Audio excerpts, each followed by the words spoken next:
जय राम राम श्रीराम राम रणकर्कश राम राम श्रीराम राम शरणं भव राम राम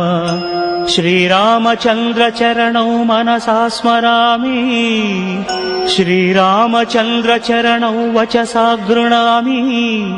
श्रीरामचन्द्र चरणौ शिरसा नमामि श्रीरामचन्द्र चरणौ शरणं प्रपद्ये माता रामो मत्पिता रामचन्द्रः स्वामी रामो मत्सखा रामचन्द्रः सर्वस्वं मे रामचन्द्रो दयालुः नान्यं जाने नैव जाने न जाने दक्षिणे लक्ष्मणो यस्य वामे च जनकात्मजा पुरतो मारुतिर्यस्य तं वन्दे रघुनन्दनम्